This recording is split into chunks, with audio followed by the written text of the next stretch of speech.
नमस्कार दोस्तों। 1947 से लेकर अभी तक, हो सकता है उससे भी पहले से, हमारे देश में अनेकों ऐसे प्रोजेक्ट चलते आ रहे हैं जिनका इस्तेमाल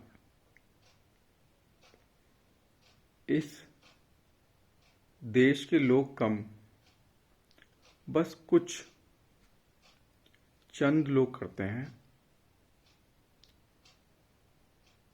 जिनके पास तथाकथित धन संपत्ति का, जिसे कहते हैं, है उनके पास। एक टेहरी डैम के बारे में आपने सुना होगा। ये उत्तराखंड में डैम बनाया टेहरी में। पूरा सुंदर सा गांव डुबाकर एक डैम बनाया बेफिजूल का, और फिर उसके बाद उसकी बिजली सब इस्तेमाल करते हैं दिल्ली वाले या यूपी, या फिर लोग कहेंगे ये आपके देश का हिस्सा नहीं है क्या। ऐसी इमोशनल बातों में डालकर कैसे ये कुछ 5-6 लोग, जिनको अपने देश में रोटियां सेकनी है, वो लोग लगे रहते हैं। अभी एक यहां पर उत्तराखंड में एक और मूर्खता हो रही है, पंचेश्वर डैम। फिर उसका इस्तेमाल, उसकी बिजली का इस्तेमाल कहीं और का, ये मतलब एटम बम है ये एक तरह के, ये टेहरी डैम वगैरह और ये पंचेश्वर डैम। कभी भी आया भूकंप, खलास, फिर इस्तेमाल होगा, दिल्ली तक आएगा टेहरी डैम का पानी, पता है आपको।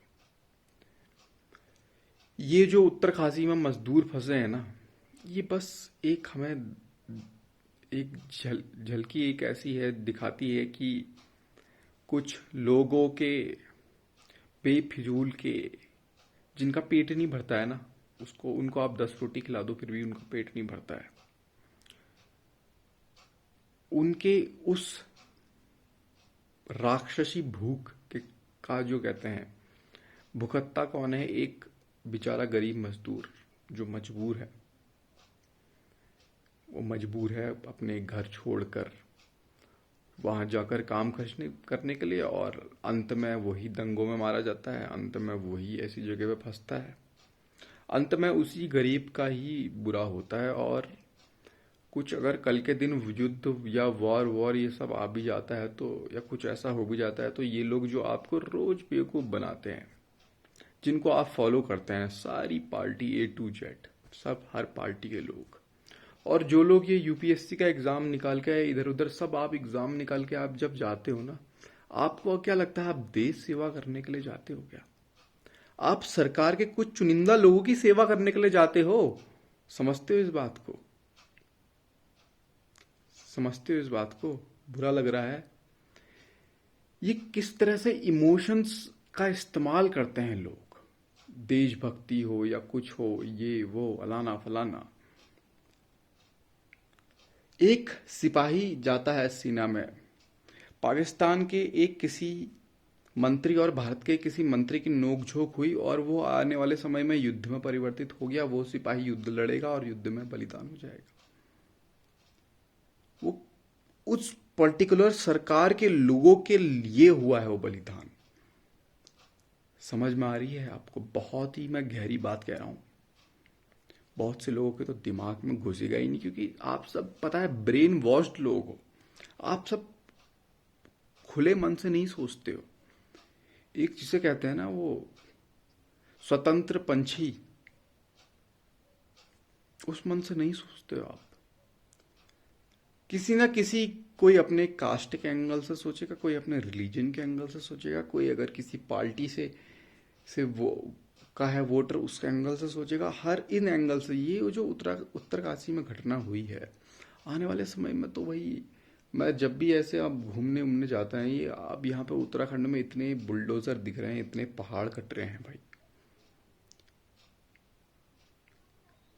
कभी कभी मेरे को लगता है ना यार, ये भूकंप आ रहा है भाई, 8 का आ जाए भाई एक बार, और लग जाए लंका सारी, ये जो बनी है बिल्डिंगें बेमतलब की। बहुत बढ़िया होगा, बहुत बढ़िया। सच बता रहा हूँ, बहुत बढ़िया होगा।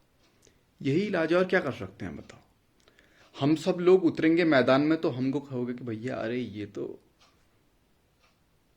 क्या है, आतंकवादियों वाला काम कर रहे हैं। वो यहाँ पर एक क्रांति हुई थी, चिपको मूवमेंट, पेड़ बचाने के लिए उत्तराखंड में। अब तो वैसा भी नहीं कर रहे हैं लोग यार। चलो कम से कम एक्सट्रीम ना जाकर वो तो कुछ तो ऐसा तो करते। एक चीज से जरूर है भैया लोगों को, ये मोबाइल खोल के रील बनाओ सबको, हाँ सबको A to Z, चाहे आपका मंत्री हो, चाहे अपोजिशन का मंत्री हो, या फिर जिसे कहते हैं क्रिकेटर हो, या फिर ये अफसर हो, सबको बस एक चीज की परवाह है भाई, हमारी रील वायरल होनी चाहिए। और आजकल किसी को किसी चीज की परवाह नहीं है। बेफिजूल के प्रोजेक्ट चल रहे हैं। और मैं किसी एक गवर्नमेंट को दोष नहीं दूंगा, ये 1947 से, कभी कभी मेरे को लगता है, बुरा लगेगा सुनकर आपको फिर, अंग्रेजों का राज बहुत सही था इस देश में अभी के नेताओं से। ये क्योंकि ये एक तरह का ट्रांसफर ऑफ पावर है, ये समझ में आ रही है। अंग्रेजों का राज जो है ना, उन्होंने अपनी पावर ट्रांसफर कर दी, और कहीं ना कहीं अभी भी लंदन से ही चल रहा है भाई ये देश। भारत में दंगे होते हैं, प्लान तो लंदन में होते हैं, जानते हो आप, समझते हो क्या चल रहा है। वो खालिस्तानी वो आंदोलन हुआ था ना, वो किसान आंदोलन के नाम पर, जिसमें वो चढ़ गए थे ऊपर, वहां पर वो लाल किले में घुमा फिरा कर, ये बिल्कुल अंदर ये रिपोर्ट आई है कि भैया इसका तो प्लानिंग बाहर हुई है लंदन में। भारत के अंदर मैं क्या कहूँ, लोगों को मूर्ख कहूंगा तो लोग बुरा मान जाते हैं हमसे, फिर वो अलाना फलाना बातें करते हैं कि यार तुम्हारा दिमाग खराब है क्या। सच तुम्हें नहीं पचता है। ठंड भगाने के लिए तुम लोग दारू पीते हो, क्या सच पचेगा तुम्हें यार, है? क्या स्थिति आपको पता है, ये इस देश की स्थिति क्या है अभी। आपने जब 1947 के बाद ये हमारा देश हाथ में दिया गया ना वहां के नेताओं, सच बताऊं, राजशाही, अगर अंग्रेजों का राज चलो गया, राजशाही सबसे बढ़िया थी, सबसे बढ़िया। कम से कम यार एक राजा का खून तो राज करता हमारे इस देश के ऊपर, नपुंसकों के खून तो राज नहीं करते। नहीं, लेकिन फिर भी कुछ कुछ लोग अच्छे आए, कुछ कुछ लोगों ने अपना जीवन दांव पे लगा दिया। ऐसे ऐसे हमने अपने प्राइम मिनिस्टर्स देखे हैं, इंदिरा गांधी जैसे, राजीव गांधी जैसे। अभी भी प्रधानमंत्री मोदी कुछ गलत नहीं कर रहे हैं, बहुत अच्छा काम कर रहे हैं, राम मंदिर बनाया, हम सबको चाहिए भाई, अयोध्या मथुरा सब चाहिए, A to Z जितने भी ये मुसलमानों ने मंदिर छीने वो सब चाहिए भाई, उसमें कोई शक नहीं है। लेकिन उनके भी हाथ बधे हुए हैं यार, ये बिल्डरों से और ये सब ये भ्रष्ट लोगों से। मतलब आप ये समझ लो, कैक्टस होता है ना, कैक्टस, कैक्टस का जो फूल तो नहीं कहते हैं उसको, पौधा, पेड़, कैक्टस का पेड़ जो होता है छोटा सा, उसके ऊपर एक छोटा सा अगर आप गुलाब लगा दो, तो वो ऊपर एक है कोई एक भला आदमी, लेकिन नीचे से तो पूरा कैक्टस ही है। ऐसे ही चलता है हमारा सिस्टम, एक किसी भले आदमी को ऊपर आप दिखा देते हैं ये लोग, और उसके नाम पर नीचे सब वो सारे हरामी लोग रोटियां सेकते हैं। अन्ना हजारे का ऊपर मुंह दिखाया, और नीचे सारे के सारे उन्होंने कहा था, जो हम कहते थे इलेक्शन लड़ेंगे नहीं, वो देखो कहाँ से कहाँ पहुंच के बिल्कुल उन्होंने अपने घर भर दिए हैं सारे। कम थोड़ी है वो, आए दिन मूर्ख बना दिया भाई दिल्ली वासियों का बैठे बैठे। एक ही स्कूल 10 पिक्चरों में दिखाते हैं कि ये इस स्कूल ने, हमने ये बना दिया वो बना दिया, और बारिश जब होती है तो दिल्ली में चारों तरफ झील बनती है। बड़ा ही आनंद आता है तुम्हारी इस गंदी दिल्ली को देखकर। राजधानी कहीं से कहीं तक ये राजधानी नहीं होनी चाहिए थी। बना दो यार अयोध्या को राजधानी, कम से कम कुछ तो बेहतर होगा। राजधानी दिल्ली क्यों भाई, क्या क्या है वहां। ऐसे ही हर संस्थान आपको मूर्ख बना रही है। लास्ट में भुगतेगा कौन कौन, ये मिडिल क्लास और गरीब। पहले ईस्ट इंडिया कंपनी आई थी, अब पता है कौन सी कंपनियां चल रही हैं इस देश के अंदर। अभी मैं उसका नाम तो नहीं लूंगा, लेकिन आप समझ जाओ। अब उनको समझ में आ गया भैया यहाँ के धर्म का इस्तेमाल हम करते हैं, हरे कृष्णा हरे रामा करके कुछ कुछ ऐसी कंपनियां खोल दी हैं। वो अंग्रेज बैठे हुए हैं गंजे, और बेफिजूल की बातें बता रहे हैं भगवान कृष्ण के नाम पर। मतलब उनको पता ही नहीं कुछ। सारे वो अंग्रेजों ने एक नया ही व्यापार खोल दिया और इतने बुरे फंस गए भैया। दुनिया इतना बड़ा सेक्शन फंस गया है ना हमारे देश का। मेरे को तो समझ में नहीं आता भाई इनका क्या होगा कल के दिन। और इसको हम ओपनली बता भी नहीं सकते। इतनी तरह से इस तरह से ब्रेन वॉश क्योंकि किसने किया है इस बार, फिर अंग्रेजों ने किया है। वही जैसे ईस्ट इंडिया कंपनी आई थी, इसलिए इस तरह इस बार दूसरी तरीके से एक दूसरी कंपनी। समझ जाओ, अब नाम नहीं लूंगा मैं। भाई तुमने तो मतलब हमारे देश के जिसे कहते हैं हमारे ही भगवानों का, क्योंकि उनको समझ में आया ना भाई अब इनके इमोशंस का इस्तेमाल करते हैं, फंसा दिया है भाई पूरा। उसको वो मंदिर नहीं कहना चाहिए जो उनको खोल के बैठे हैं, वो होटल टाइप का खोल के बैठे हैं, वहां पर सब कुछ चल रहा है भाई, सब कुछ चल रहा है।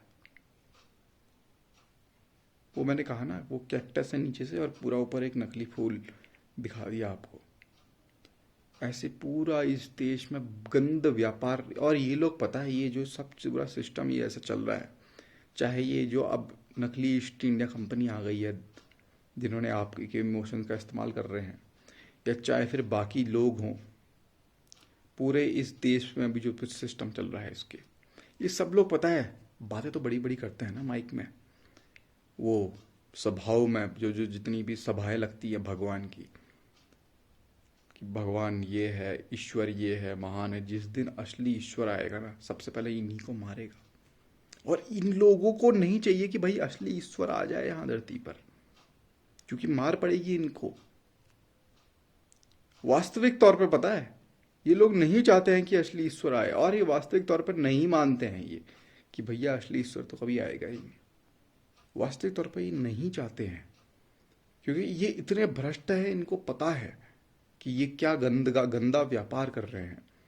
और जब वो आएगा सबसे पहले तलवार लेके इनको मारेगा वो। इतना पूरा गंद मचा है इस देश में ऊपर से लेकर नीचे तक। इस बारे में कोई नहीं सोच रहा है भैया। क्या कहा जाता है कि देश का जो अपोजिशन है, अपोजिशन पार्टी, वो सब इस बारे में नहीं यार। उनको भी प्राइम मिनिस्टर बनना है, उनको भी अपना ग्लोरीफुल इतिहास, ये सब इतिहास के पन्नों में नाम लिखना है। बस यही है स्थिति चल रही है, और अंत में भुगतेगा कौन? ये पूरा सिस्टम वैसा ही है जैसा ये उत्तरकाशी की वो सुरंग के हाल हुए ना। अंदर फंस गए कौन? आप भले लोग, मासूम लोग। अंदर मासूम लोग फंस गए, फिर जिनको जिनको कौन तारेगा? ईश्वर ही तार सकता है अंत में। और कौन है भाई? कहीं ना कहीं केवल भारत की ही नहीं है, पूरे विश्व की हालत है, खराब है। अमेरिका भी कोई अच्छी स्थिति में नहीं है,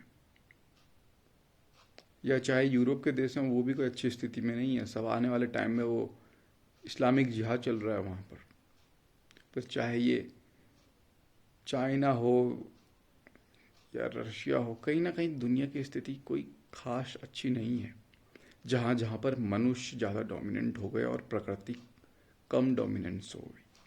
लेकिन जहाँ प्रकृति ज़्यादा डोमिनेंट है ना और ह्यूमन इन्वॉल्वमेंट कम है, वो जगह अच्छी है।